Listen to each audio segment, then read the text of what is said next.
Hi అండి, నేను మీ Shilpa Vinay. Welcome to Vinci kitchen. ఈరోజు వీడియోలో మనం బిజీ మార్నింగ్స్లో పిల్లలకి లంచ్ బాక్స్ చేయాలన్నా లేదంటే ఆఫీస్కి లంచ్ పట్టుకెళ్ళాలన్నా కానీ ఈ రెసిపీని తప్పకుండా ట్రై చేయండి. చాలా ఈజీగా చేసుకోవచ్చు, క్విక్గా చేసుకోవచ్చు, టేస్ట్ కూడా చాలా చాలా బాగుంటుంది. బ్యాచిలర్స్ కూడా చేసేసుకోవచ్చు అండి, అంత ఈజీ రెసిపీ అయితే. పిల్లలు కూడా చాలా ఇష్టంగా తినేస్తారు ఇలా చేసి పెట్టామంటే. టేస్ట్ మాత్రమే కదండి, హెల్దీ కూడా. మరి ఇంకెందుకు ఆలస్యం, ఈ టేస్టీ ఇంకా హెల్దీ పాలక్ పన్నీర్ రైస్ని ఎలా తయారు చేసుకోవాలో చూసేద్దాం రండి. ముందుగా స్టవ్ పైన ప్యాన్ పెట్టేసుకుని ఇందులో కొంచెం నూనె వేసేసి, నూనె కాగిన తర్వాత చిన్న ముక్క దాల్చిన చెక్క, 2 లవంగాలు వేసి వేయించుకోవాలి. మీరు నూనెకి బదులుగా బటర్ వేసుకుని కూడా చేసుకోవచ్చు.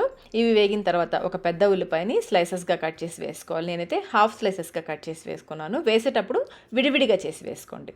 ఇందులోనే కొంచెం సాల్ట్ కూడా వేసామంటే ఉల్లిపాయలు త్వరగా మగ్గుతాయి. ఇవి మరి ఎర్రగా వేగాల్సిన అవసరం లేదు, కొంచెం ట్రాన్స్పరెంట్గా అయ్యేంతవరకు వేయించేసుకుని ఇందులో పెద్దది ఒక పచ్చిమిర్చిని చిన్న చిన్న ముక్కలుగా కట్ చేసి వేసుకోవాలి. ఇంకా 10 వరకు వెల్లుల్లి రెబ్బల్ని కూడా బాగా చిన్న ముక్కలుగా కట్ చేసి వేసుకోవాలి. వీటిని కొంచెం సేపు వేయించుకోవాలి. మీరు వెల్లుల్లికి బదులుగా అల్లం వెల్లుల్లి పేస్ట్ అయినా వేసుకోవచ్చు. సన్నగా తరిగిన వెల్లుల్లి అయినా వేసుకోవచ్చు, అల్లం వెల్లుల్లి పేస్ట్ అయినా వేసుకోవచ్చు. ఇవి కొంచెం వేగిన తర్వాత పనీర్ని చిన్న చిన్న ముక్కలుగా కట్ చేసి వేసుకోవాలి. నేనైతే 150 గ్రామ్స్ పనీర్ తీసుకున్నాను. ఇదైతే ఇద్దరికి సరిపోతుందండి, ఇద్దరికి సరిపడా ప్రిపేర్ చేస్తున్నాము. ఈ పనీర్ని కూడా కొంచెం సేపు వేయించుకోవాలి. మీరు పనీర్కి బదులుగా టోఫు అయినా వేసుకోవచ్చు. వేగన్స్ అనుకోండి, మీరు డైరీ ప్రోడక్ట్స్ వద్దనుకుంటే టోఫు వేసుకొని కూడా చేసుకోవచ్చు. పనీర్ కూడా వేగిన తర్వాత సన్నగా తరిగిన పాలకూర 2 నుంచి 3 కట్టలు, పెద్దవైతే 2 వేసుకోండి, మీడియం సైజు అయితే 3 కట్టలు వేసుకోవచ్చు. శుభ్రంగా కడిగేసి తరిగేసి వేసుకోవాలి. ఆకుకూరలు తినని పిల్లలు ఉన్నారనుకోండి, చక్కగా ఇలా చేసి పెట్టండి, వద్దనకుండా తినేస్తారు, అంత బాగుంటుంది ఈ రెసిపీ అయితే. పాలకూర వేసాక ఒకసారి బాగా కలిపేసుకుని మూత పెట్టేసి మధ్య మధ్యలో కలుపుకుంటూ లో ఫ్లేమ్లో ఈ ఆకు మెత్తబడేంత వరకు ఉడికించుకోవాలి. మాడిపోకుండా మధ్య మధ్యలో కలుపుకుంటూ ఉండాలి.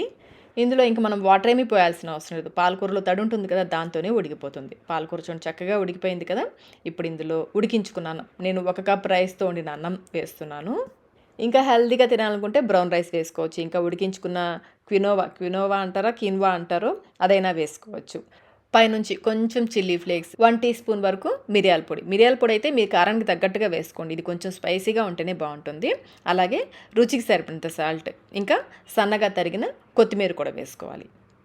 ఇప్పుడు ఇదంతా కూడా బాగా కలిసేలాగా కలుపుకోవాలి. స్టవ్ అయితే ఆన్లోనే ఉండాలి, లో ఫ్లేమ్లో పెట్టేసుకుని ఇదంతా కూడా బాగా కలిసేలాగా కలుపుకోవాలి. కారం తక్కువ తినేవాళ్ళు లేదంటే చిన్నపిల్లలకి పెట్టాలనుకుంటే కనుక మిరియాల పొడి అయితే కొంచెం తక్కువ వేసుకోండి. చూడండి, ఈ విధంగా అంతా బాగా కలిసేలాగా కలుపుకోవాలి. అంతేనండి, ఎంతో టేస్టీ పాలక్ పనీర్ రైస్ అయితే రెడీ అయిపోయింది. చూసారు కదా ఎంత క్విక్గా ఎంత ఈజీగా చేసేసుకున్నామో.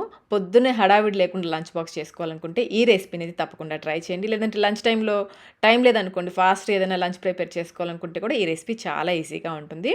మరి ఇంకెందుకు ఆలస్యం, మీరు ట్రై చేసి మీకు టేస్ట్ ఎలా అనిపించిందో మాకు కమెంట్ రూపంలో తెలియచేయండి. వీడియో నచ్చినట్లయితే లైక్ చేయండి, మీ ఫ్రెండ్స్కి ఫ్యామిలీ మెంబర్స్కి షేర్ చేయండి. ఇలాంటి మరిన్ని రెసిపీస్ కోసం మన ఛానల్ని సబ్స్క్రైబ్ కూడా చేసుకోండి. Thank you.